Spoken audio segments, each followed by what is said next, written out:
JD McCard agus Fáilte Arat. It is so fantastic to see so many comrades gathered here tonight. Firstly, I want to make a special mention to our comrade Mick Murphy, who's ill at the moment. He couldn't be here, but he sends his best wishes to all of the team. Also want to say get well soon to our comrade John Rice JR, as we all know and love him by. Look around this room. Your presence here demonstrates the sheer strength, the determination and the unmatched optimism that defines Sinn Féin across South Down.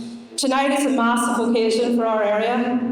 We are here to officially launch the team of candidates who will lead the charge to secure 3 MLA seats in next May's Assembly election. Sinead, Cathy and Michael are first-class representatives. They are deeply rooted in our communities. They understand the real pressures facing working families, and they are entirely committed to delivering positive change for every single person in this constituency. We meet at a time when people are up against it. Families are struggling under the weight of the cost of living. Our public services are being stretched to the limit, and people are rightly demanding political leadership that puts their interests first. Sinn Féin is determined to keep standing up for workers, for families, and for our youth and for our older citizens. We are here to ensure that South Down's voice is heard, that our people's needs are prioritised. Our candidates bring energy, unmatched experience and a proven track record of public service. From here in the Mourns to the Drumlins of Downpatrick, they have worked tirelessly within their communities, listening, supporting local campaigns and making a tangible difference in people's lives. They know that real politics is about service, accountability and delivering results. So tonight isn't just about launching candidates, it's about launching a campaign built on hope, on ambition and on shared vision for a better future.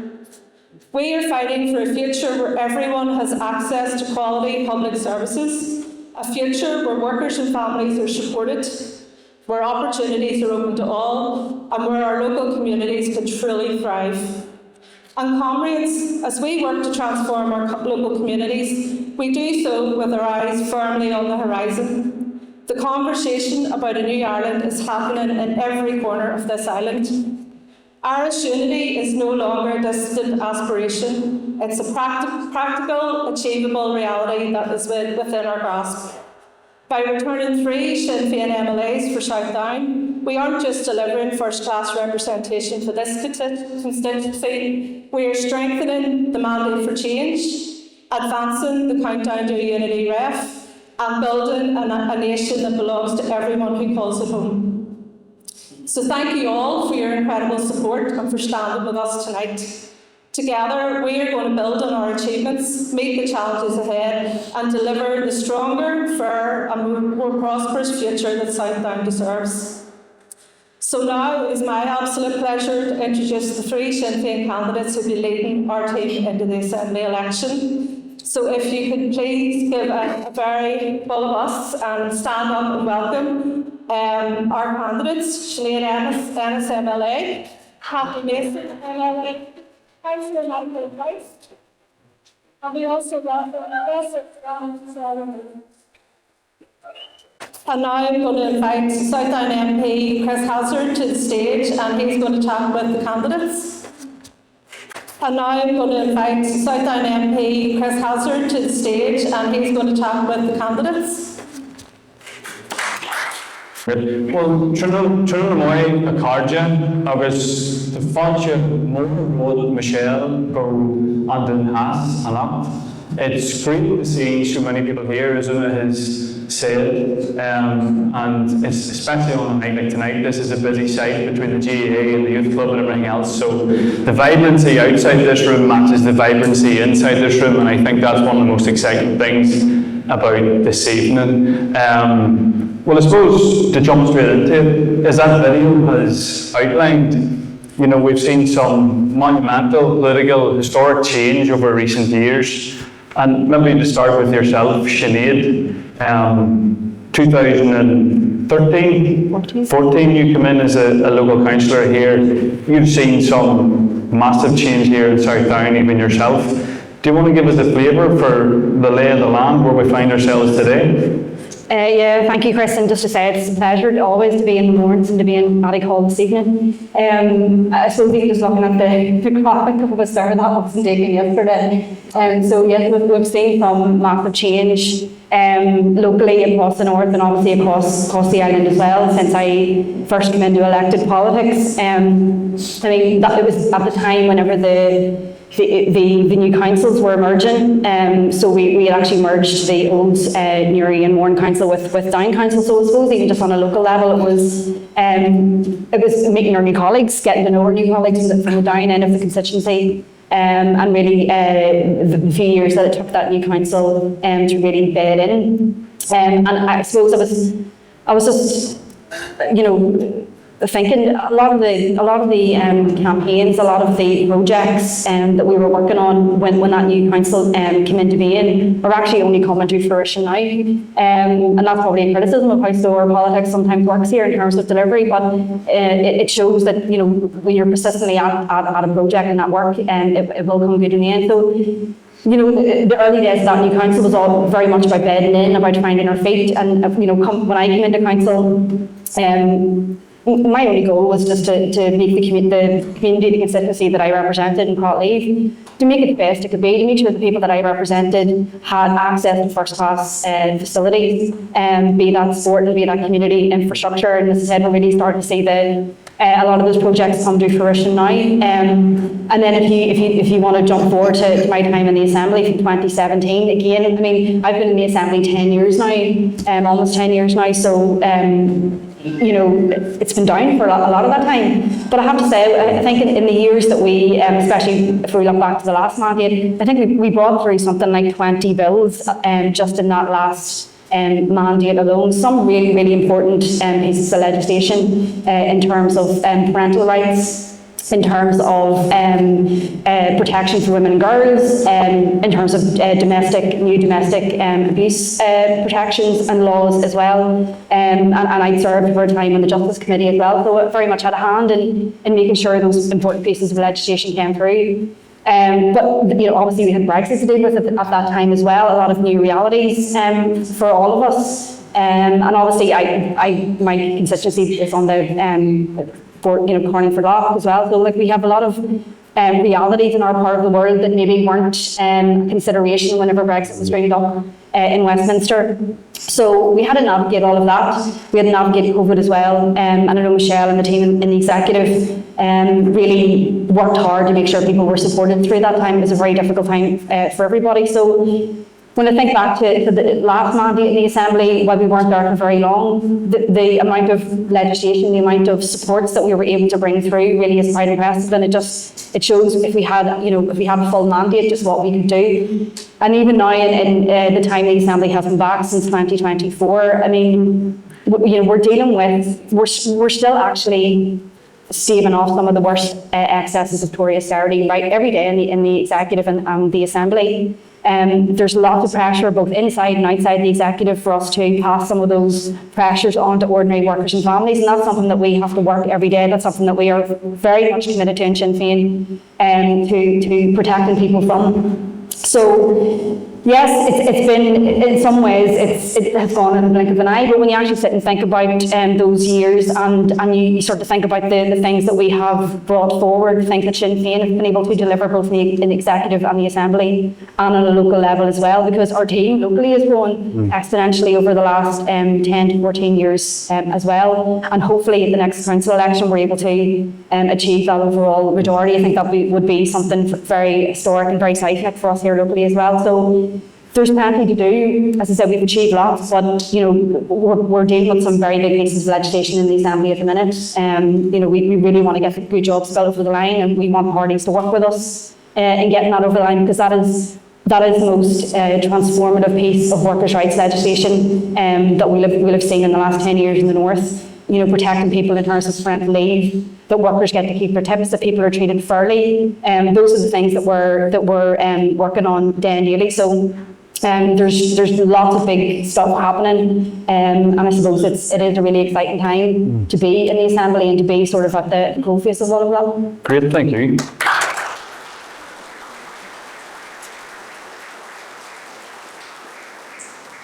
Kathy, something Sinead touched on there, all three of you have been councillors first, and then Sinead and yourself obviously have then went in to be an MLA in the Assembly. Did you find it was a good grounding for yourself? Was that helpful? And prepare you've obviously been in the Assembly since the last time it was restored, a very different Assembly. Perhaps we would have been there almost 10 years ago now, as you say. How did you find that move?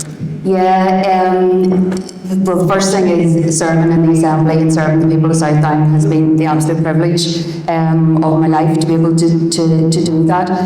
There's no doubt about it that being in the council first absolutely gives you a strong grounding, but I'm not really sure that anything could quite prepare you for going into the Assembly.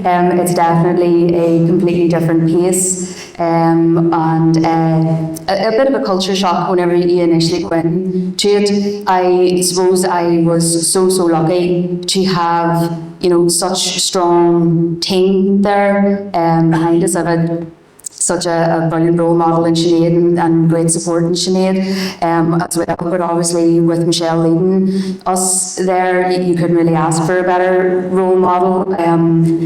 So yeah, I suppose one of the difficulties that you face in trying to navigate that change is in the council you find at times you can get things done maybe that wee bit quicker and you're out on the ground and much more it being in your constituency. Sometimes in the Assembly you feel like you're kind of stuck up there. And you know you maybe can't be in your constituency as much as you would like, but I think the most important thing, and it's probably learning from yourself as well, Chris, is making sure that everything that we're doing in the Assembly is about Southdown and it's about our constituents in Southdown as well. And I think the council gives you a really strong bedding for that as well. I think one of the biggest learnings I think that I had though, and within that change, is that my family have got the patience of saints with the long hours that you have to do. And Sinead mentioned a lot of the legislation and stuff that's coming through now, and we're naturally there are longer nights and things like that. And even at times, I'm sure Sinead you can testify that, and Michael you're going to learn this, is that even when you are at home, sometimes you're not really at home because you're dealing with constituency issues and things like that too. So I think it's that juggle that's been difficult to navigate and manage, but I suppose that's the job that we're there to do. I hope you haven't put Michael off there.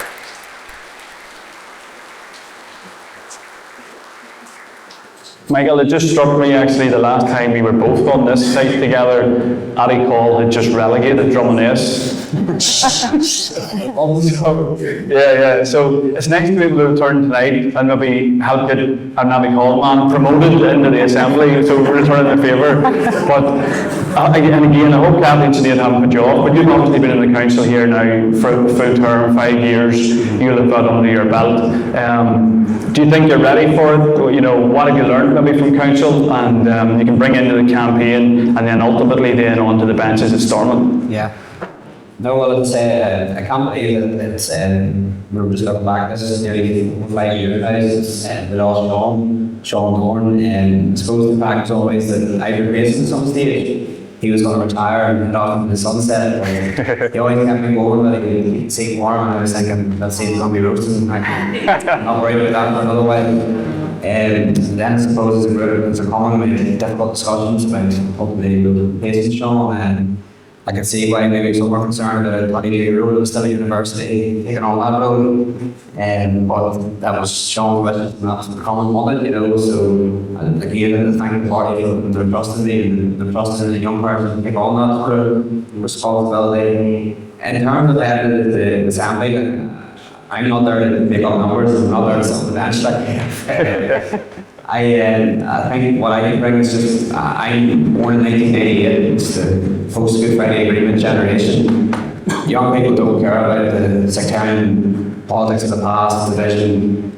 They just want to live here, they just want to be able to afford a home, they just want things that work right. A lot of my neighbours, they've emigrated to Australia, to America, even Doha, different places for better opportunities, for better quality of life. And it's a big problem, we're losing too many good people. And I know as a councillor, our phones never stop. We get phone calls about stuff, about the state of the roads, state of the health service. state of everything. But the key issue is that we're probably going to fund it here, you know. That's the big issue here, you know. I think that if we can turn a strong team, 3 MLAs from South Down, we can lead that change that next time around we're facing that tipping point. You know, the Irish government need to pull the finger out and start planning for unity referendum. The British government need to decide when it's going to happen. And this is a massive opportunity for South Down to take the lead on that. You know, electing 3 Republican MLAs, keeping Michelle as First Minister. You know, I think that's the key message coming out here tonight.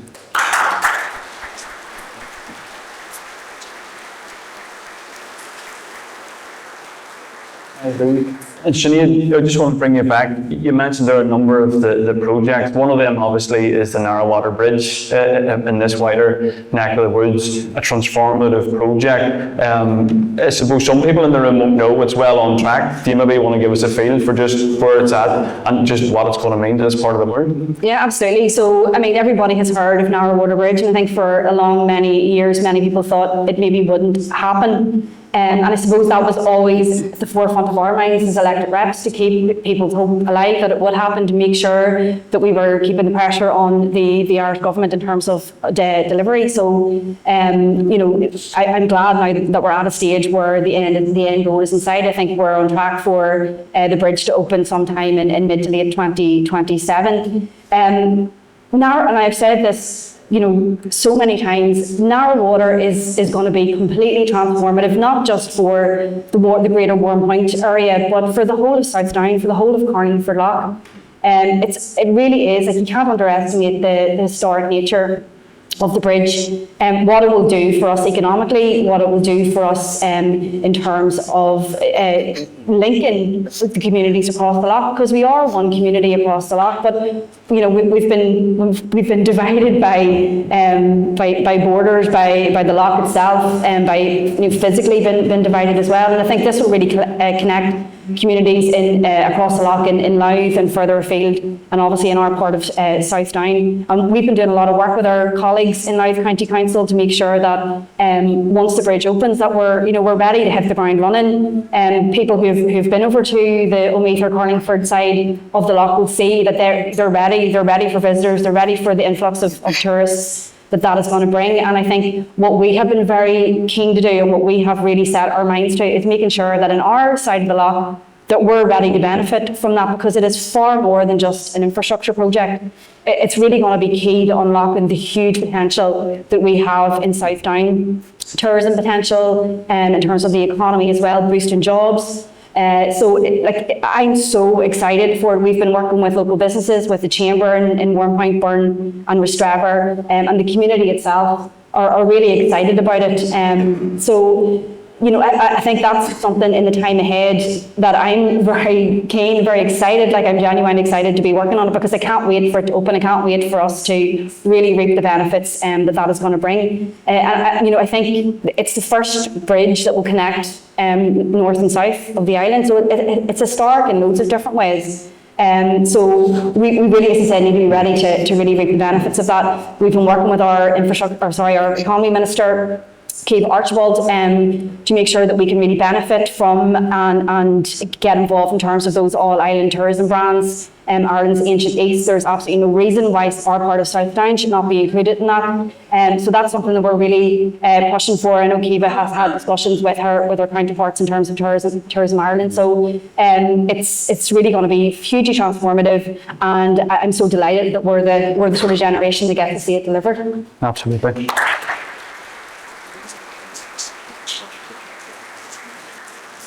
Kathy, you mentioned there about finding your feet in the Assembly, and I think, like many people in here, I can't wait each week to see the Facebook video of the Education Committee or the Communities Committee, and whatever the scrutinising of the particular minister. And there's been fireworks at times, and you've done a phenomenal job in holding two.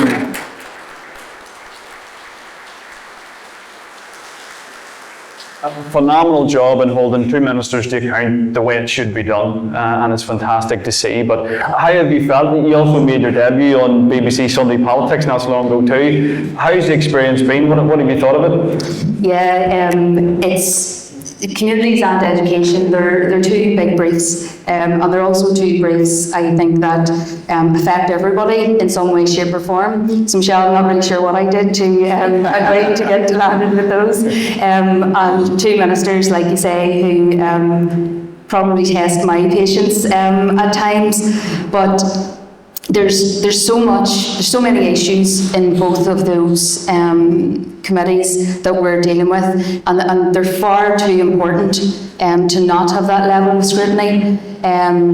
You know, if we look at education, and you might have to take the microphone off me here whenever I start talking about education, but there is our education system is in such a turning point, a tipping point. It's on a cliff edge at this minute in time, in my view. And we have a minister who seems like he's very busy. He seems like he's doing an awful lot, but again, in my view, he's not doing the right things, and he's not concentrating on the right things. The decisions that he is making are not about the children, and don't have the children at heart.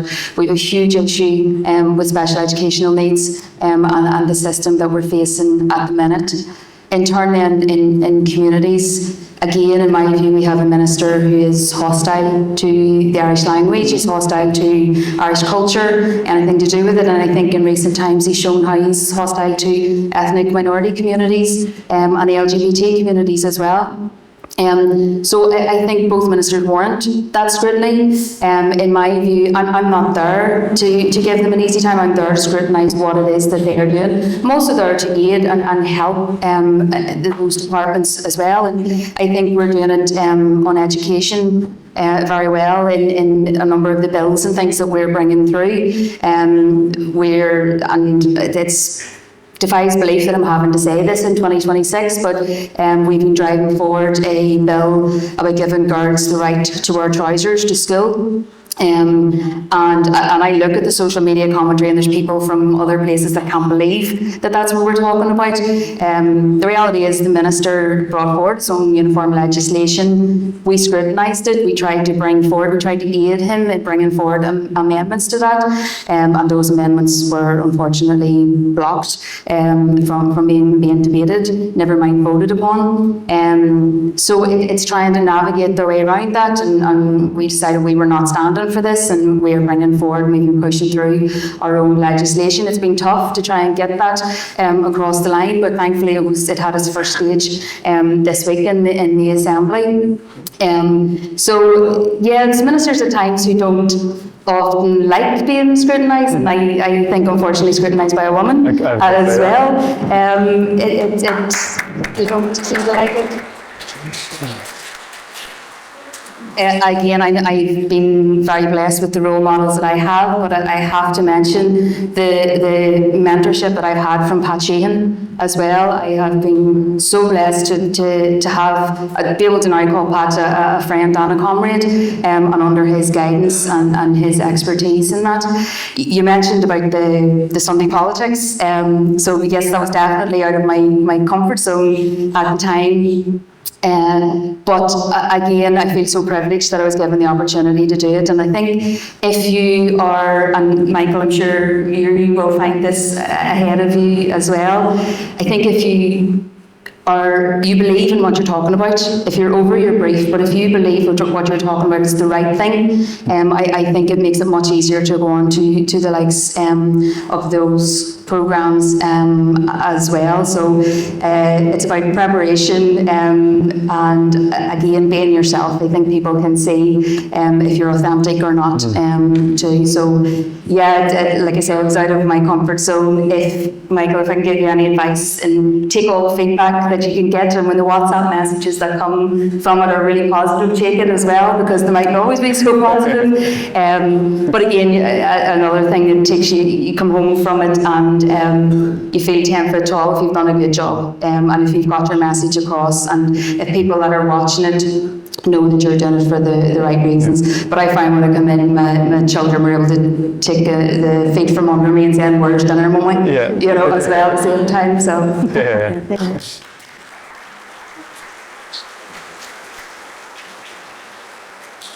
And then Michael, just finally to yourself, we've seen that video there, you know, starting with the United Irishmen, and, you know, County Down and the Mournes in particular has always played a leading role in the Republican struggle for freedom, down through every generation. And it's no different today, you know, from the United Irishmen right through to the civil rights in Longstone and into Newcastle and all the rest of it. So what significance would it be then, not just to elect 3 Sinn Féin MLAs for South Down, but for the Mournes to have a Sinn Féin MLA, born and bred, Addy Coleman, being elected to Stormont?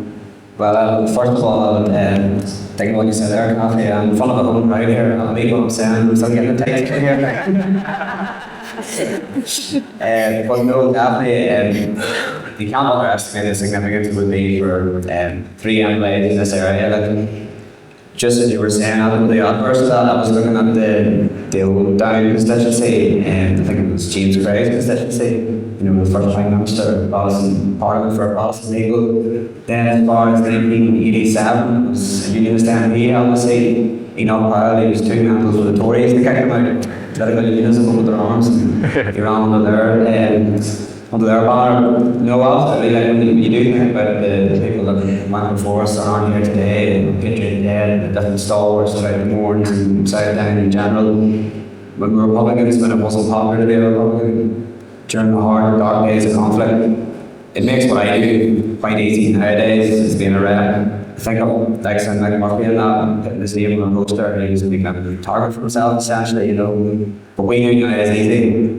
But it still can't underestimate the significance. The opportunity for 3 years South Down, an office in Kilkee, potentially with 3 over the line, you know, that's significant. That'll be for us here in the Mournes. As I say, the 3 of us here are willing to lead that charge. But it's going to take everyone in the room. You know, we look around here now, how many got voted. So we need everyone, friends, families, neighbours, handing out leaflets, knocking doors, tagging co-workers. Get out and get over the line.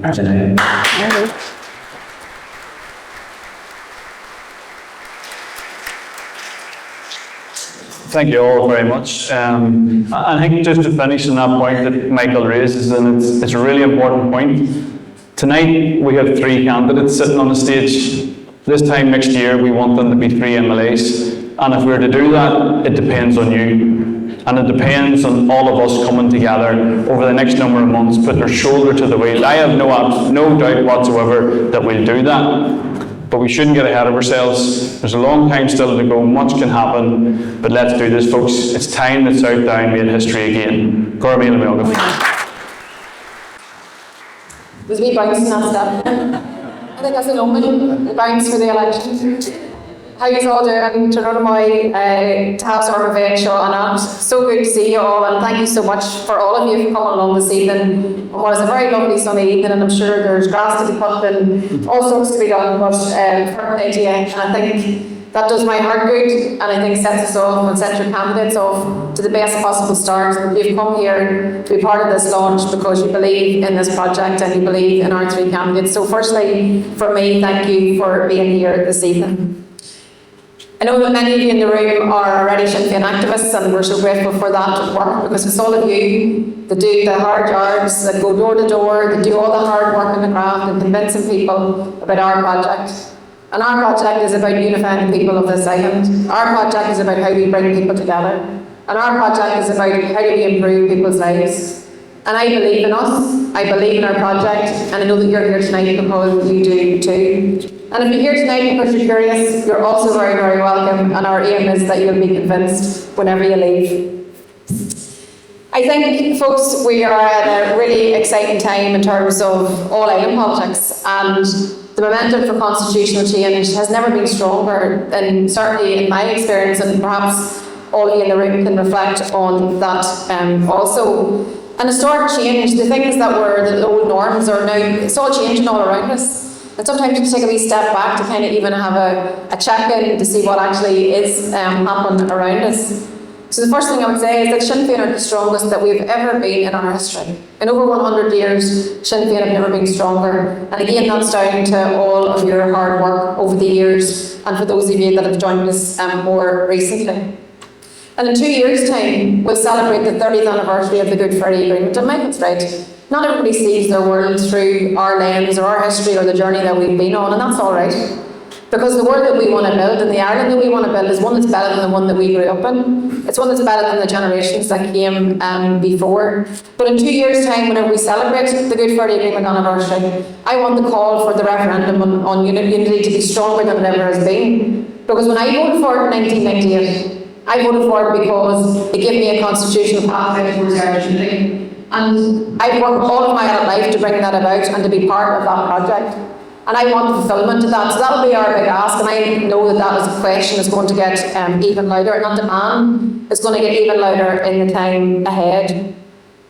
We've saw over the course of the last couple of weeks, Fine Gael have even entered into the conversation, and I welcome that. Because I think it's important that everybody who wants to build a brighter and better future for everybody across this island actually gets engaged in the conversation. So they've now announced that they're going to have a blueprint on Irish unity before the end of the year. And just last week, our party, Mary McDonald, our party president, actually lodged legislation in the Dáil, which is all about planning for constitutional change. And we believe that legislation is going to pass. That's huge. And you have to ask yourself, what is all those things happening at one time? What does that tell you? What does it tell you in terms of where people were at? I think it's because people can see the big idea of our time.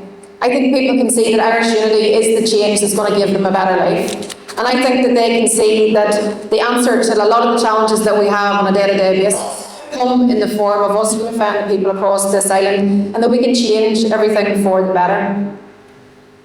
Now, I was just today, there's been a lot of media about the Brexit anniversary, because 10 years ago today we were taken out of Europe against our wishes.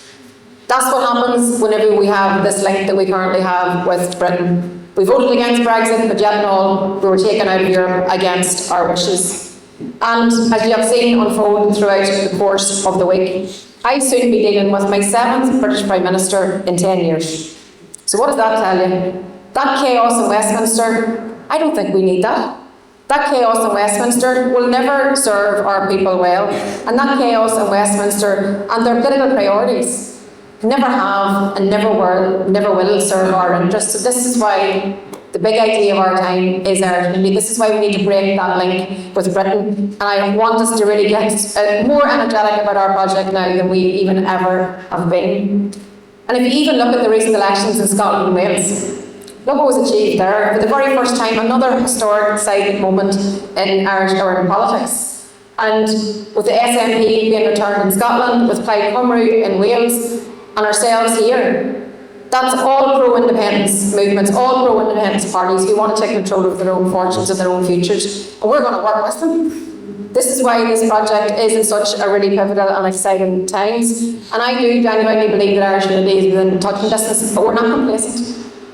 Far from it. We know we have to work hard for it. We know we have to convince people of why it's better for them. And I know that that's the work that we're all committed to doing. We need to grab it, but we also need to make it a reality. And I give you all of that to give you the backdrop to how important next year's Assembly election is.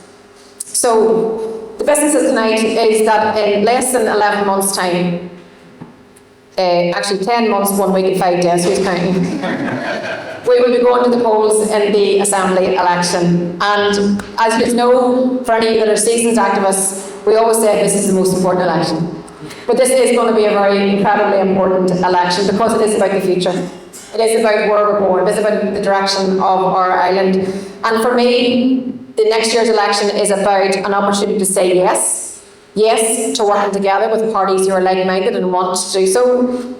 It's about ending blockages and vetoes on progress, and we've said some things about that recently. Sinead actually headed up the work on our reform proposals. But it's also yes to looking ahead to a new and brighter future for everybody. So our priority, Sinn Féin's priority, is always about making politics work. It's about working for everybody in our community. It's about delivering real change and making people's lives better on a day-to-day basis. Building a future where all of us, everybody in our community, regardless of their background, that we all live side by side in respect, in solidarity. And that's the bedrock of Sinn Féin's work, it's the bedrock of my work.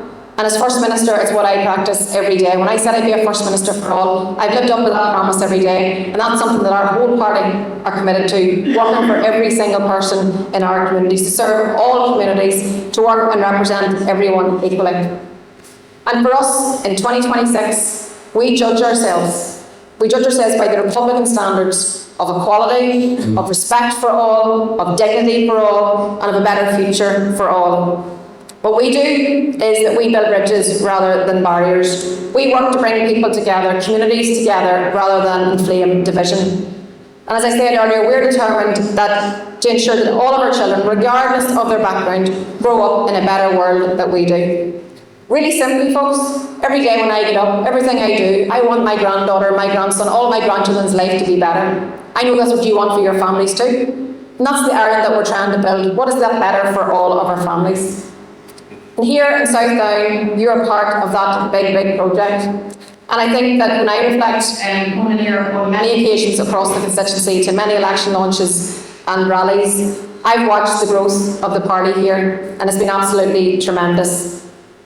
But that didn't come about by accident. It came about because of hard work. It came about because of determined people. It came about because of good politics. And I think that your hard work across this constituency means that in next May, for the first ever time, we're going to stand and we're going to win 3 seats across this constituency.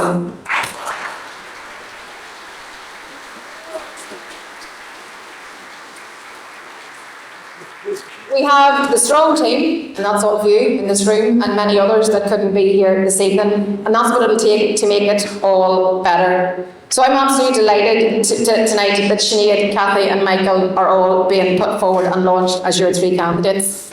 Like, I've known Sinead and Cathy for some time. Sinead the longer because she's been elected to the Assembly longer. She's my chief whip. She whips the whole team. So Sinead is my right-hand woman in the Assembly. So that's what you have in your constituency. Cathy, as Chris has said, takes on the ministers that she's accountable to be taken on, to be working on a day-to-day basis. And she does it because she wants to make a difference, because she wants what's right for children in our education system.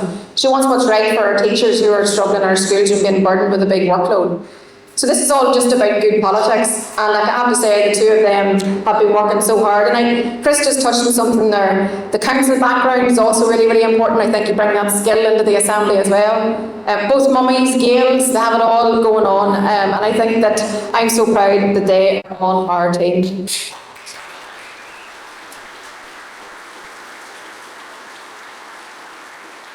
Cathy touched on it there, the juggling of life when you're in a political space. And it's hard, it can be very, very difficult, and but definitely I couldn't be prouder of all of the work that they do all the time, and are always on call all the time.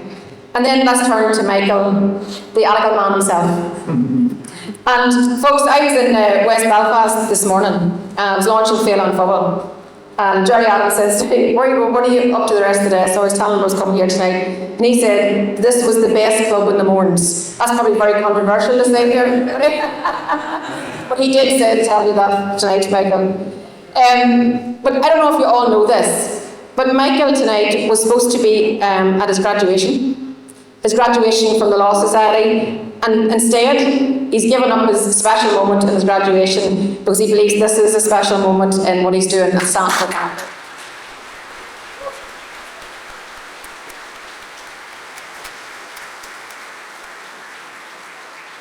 I think that tells you all you need to know about commitment and what he's prepared to do in his new role that he'll be hopefully elected to next year with your support.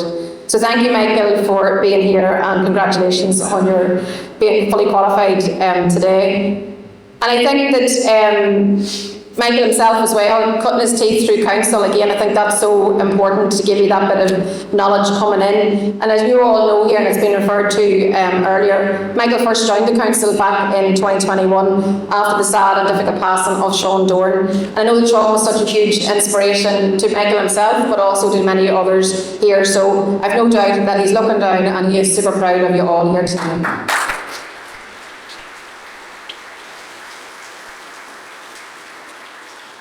So I think you've got the candidates, we have the politics, We have the hard work, we have the activists, we have a party that are up and at it and that are grassroots community activists that know our community, that live in our community, that will work with our community, that will stand up for our community. So I think the opportunity that we have next year, and your part in this new Ireland that we're building, is to seize the opportunity, return the strongest Sinn Féin team ever to the Assembly next year. So in finishing tonight, I'm asking the people of Southdown and right across the north to join us on our journey towards a better future, to endorse our vision, to move forward together, to seize the opportunity to return that strong team. And we are aiming to make this seat in here and in other constituencies, I can tell you, is also across the north. So our message would be to vote for a new and better future for you and for your children and your grandchildren. A future that everyone can be part of and proud of. And I'm asking us all tonight to go out of this room really determined and really focused to let's make history in Southdown. Let's elect 3 Sinn Féin MLAs for this constituency.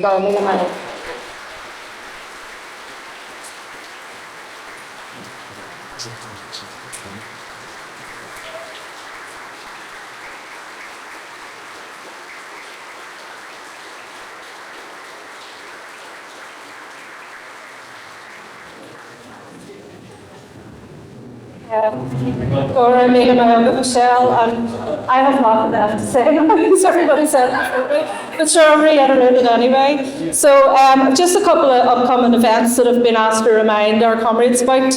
We obviously have Bodenstown this Sunday at 2:30, and our annual hunger strike commemoration will be on the 30th of August in Ballina. So Falcher Road, and hopefully we see a good Southdown turnout at both of those. It's really tangible, the excitement, and tangible. First time I've ever been here, so I'm the last either. Some people need to usually harness that excitement and get out and get active. There's so many people in the room that are really, really good activists, and if you want to get involved, there's plenty of work to be done, and there's a part for everybody to play. So Yvonne's told me to all leave your phone numbers. So just to close off tonight, and thank everybody for organising it. Events, I guess, don't come together on their own. So well done to everybody in the background who has set it up and videos and lights and whatever else. So thank you.